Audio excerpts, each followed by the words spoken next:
Hey guys, Fabian here. Welcome to GamerThumb TV's first video game review. This channel is going to bring you a game review once a week at least, sometimes twice. I'm reviewing today the Xbox One version of Quantum Break. This game has got a lot of plot twists, so I'm going to keep the review as spoiler-free as possible.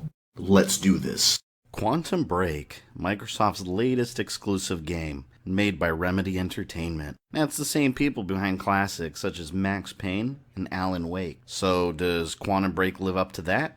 Well, let's see. So Quantum Break stars Shawn Ashmore as Jack Joyce, which I think it's kind of a crappy name, but whatever. That's his name. And he ends up with some pretty cool powers because of a crazy situation. And no, they don't have anything to do with ice powers, or better yet, animal powers.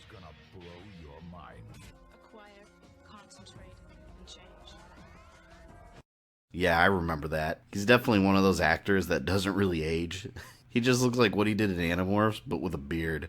Anyways, now the game starts off with Jack going to a college due to a request from his friend Paul Serene. He's working on an experiment that he needs help with. And what is that experiment? Well, it's a time machine. I don't think any of these characters watch movies, because if you've seen enough movies, you know that usually messing with time travel doesn't really end in a good way.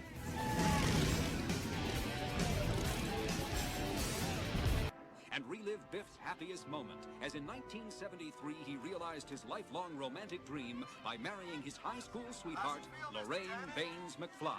Third time's a charm.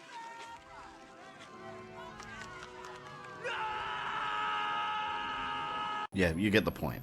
They turn it on, and this is where the story really begins. One thing I have to commend this game on is the stakes. This experiment basically breaks time itself. It breaks. I'm not going to go into too much detail into what exactly that means, because it really will spoil a lot of the interesting things that you learn just by playing the game. But the machine made a fracture in time that keeps spreading. So throughout the game, things just start going crazy. Time starts stopping. Things that happen at different times start happening at the same time in the same place. And it just gets worse as the game goes on, to the point where it's not just something that's threatening the city or the planet. It's a universe-ending event. Time is going to stop flowing forever, everywhere. You know, when you realize that, you're really hooked to the story, because you really want to see how this entire situation plays out and how it ends. I have to say the premise is really original, and they just went crazy with it, so A+ on that. And of course, there's an evil corporation behind the scenes that is aware of everything going on, and they go after Jack, and these are the guys you're going to spend the rest of the game killing. I think the story is the strong point of this game. If I have to say there's a weakness, though, I would say the gameplay. Now, don't get me wrong, it's a really fun game to play, and the gameplay is solid. It's just not original. It's something that you've seen in millions of other games. The actual shooting mechanics, it plays like a good third-person shooter. You get shot at, you take cover, you pop out and shoot bad guys till they die. Rinse, repeat. Now, one of the effects to being exposed to the time machine is that, of course, you get superpowers. You get all kinds of time powers, which they're a lot of fun to use in combination with the shooting mechanic. I can't really say the powers are original either, though. They're pretty much lifted from all kinds of other games and other shows and whatnot. I'll show you real quick. You have time vision, which lets you see where enemies are hiding and makes them stand out and whatnot. It also lets you find collectibles that power your abilities up, which is extremely similar to Eagle Vision from Assassin's Creed. You can also reverse time in certain places in the game, which, of course, you need to get past certain obstacles and whatnot, which is straight out of God of War Ascension when you use the Amulet of Ouroboros. You also have Time Stop, which forms a time bubble around wherever you aim it, really. Whenever there's a time bubble, you can shoot at it, all your bullets stop, and once the time bubble runs out, all your bullets hit the target at once. Now, you can also use it to stop gates from closing, stop objects from moving, which you see the exact same thing in Singularity. You'll also get the ability to dash really quick from one area to the next.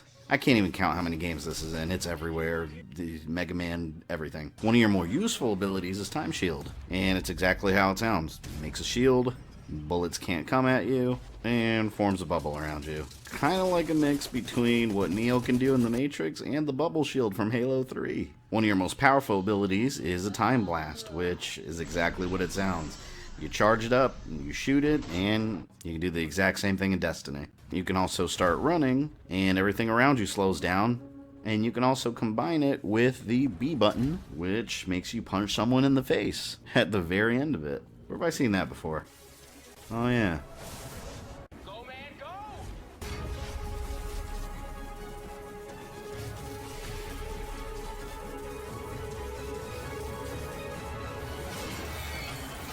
One of the coolest things about this game that I like are these moments where you actually get to make choices. There's not too many of them, if I remember correctly, maybe 3 or 4 throughout the whole game, but it's interesting because it actually changes the plot. For example, near the beginning of the game, you meet a protester. That protester's captured. You have the choice of forcing her to make a statement, making Jack look like a terrorist to the rest of the city, or you have the choice of eliminating her. So, for example, I chose to let her live and force her to make a statement. So you get this cool live-action cutscene showing the repercussions of that, and she makes the statement. Now later on in the game, when you're playing as Jack again, you rescue her, and she helps you out. This is really cool because it makes you want to go back and replay the game after you're done with it to see what kind of effect the other choice would have. I did mention the cool live-action cutscene. They made pretty much an entire set of live-action episodes, full episodes, to supplement the story.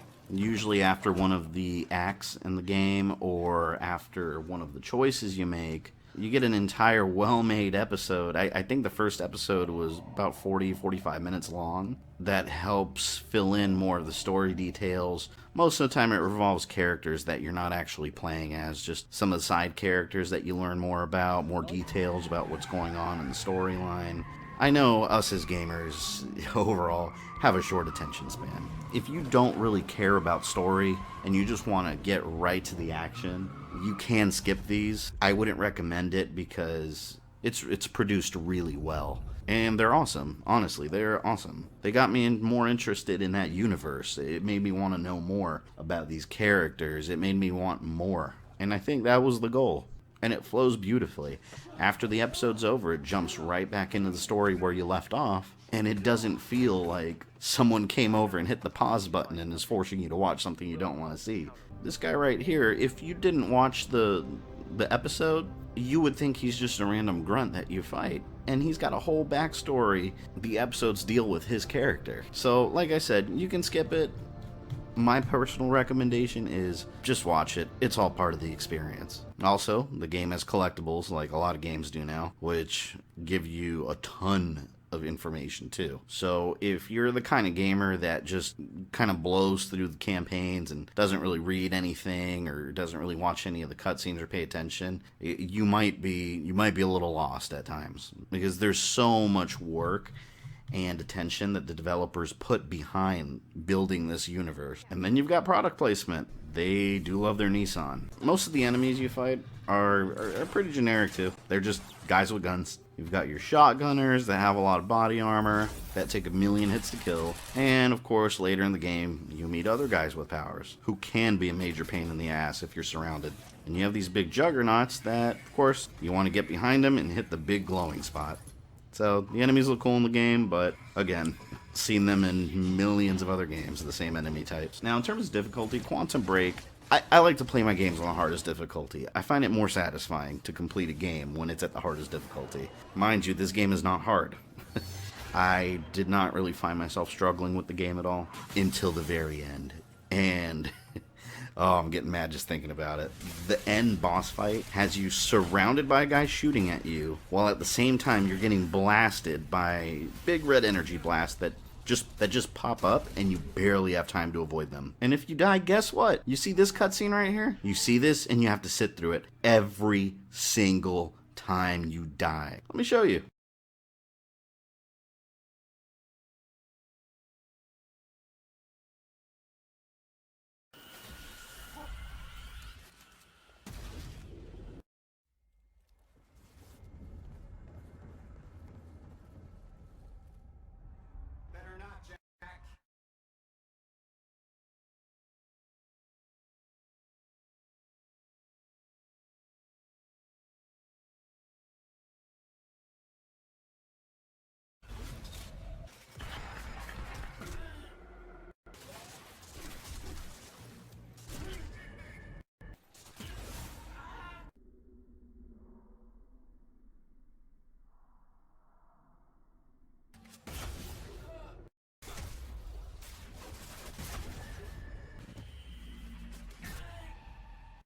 That anger was real, folks. It's the kind of anger where you die over and over and you just slowly feel the blood inside you boiling, and you're getting angrier and angrier until you get that point that you just say enough is enough, and suddenly you're invincible. Eventually I beat it. I'm not really going to go into what happens at the end of the game. You should really experience it yourself, and what I can say is that it does leave it open for another sequel, and I do hope we get it. If this does become a franchise, this is a great first entry. The story had me interested. Gameplay was not original, but fun. But then again, what game is original nowadays? Everything's been done for the most part.